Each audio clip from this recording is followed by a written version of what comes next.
چینی کمپنی نے پیدل نہ چلنے والے ملازمین پر جرمانہ کر دیا ہے۔ ایک چینی ریئل اسٹیٹ کمپنی پر ملازمین کو ورزش کی طرف راغب کرنے کے غلط طریقے استعمال کرنے پر کافی تنقید ہو رہی ہے۔ ملازمین کا کہنا ہے کہ انہیں کمپنی نے ایک ماہ میں 1,80,000 قدم چلنے کا ہدف دیا ہے۔ ہدف حاصل کرنے میں ناکامی پر کمپنی ہر قدم کے بدلے میں 0.01 یوان جرمانہ کر رہی ہے۔ چین میں لوگوں کی چہل قدمی ایک بڑا مسئلہ بنتی جا رہی ہے۔ انشورنس کمپنیاں اپلیکیشن کے استعمال سے اپنی پالیسی ہولڈرز کی چہل قدمی کا پتہ چلاتی ہیں اور انہیں مستقبل میں پریمیم پر رعایت دیتی ہیں۔ اسکول بھی طلبہ کو صحت مند رہنے کے لیے پیدل چلنے کی تلقین کرتے ہیں۔ اب پرائیویٹ کمپنیاں بھی اپنے ملازمین کو ورزش کی طرف راغب کرنے لگی ہیں۔ تاہم ایک حالیہ رپورٹ کے مطابق ایک کمپنی نے پیدل نہ چلنے پر ملازمین کو جرمانے کرنے شروع کر دیے ہیں۔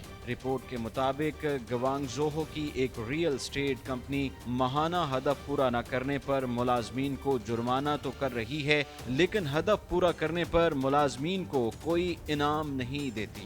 کمپنی میں کام کرنے والی ایک خاتون کا کہنا ہے کہ پچھلے ماہ ان کا ہدف مکمل ہونے میں 10,000 قدم رہ گئے تو کمپنی نے انہیں 100 یوان یا $15 جرمانہ کر دیا۔ یہ جرمانہ چھوٹے ملازمین کے لیے کافی زیادہ ہے۔ کمپنی کے سختی کا اثر یہ ہوا کہ ملازمین نے ورزش کرنا چھوڑ دیا ہے اور اسمارٹ فون میں اپلیکیشن کو بے وقوف بنانے کے لیے جھولا نما ڈیوائس کا استعمال کر رہے ہیں۔ صرف اس کمپنی کے ملازمین ہی نہیں، طلبہ وغیرہ بھی یہ جھولا نما ڈیوائس استعمال کرتے ہیں۔ اس جھولے میں اسمارٹ فون رکھنے سے یہ خود بخود ہلتا رہتا ہے اور قدم پیماء میں قدموں کی گنتی بڑھتی رہتی ہے۔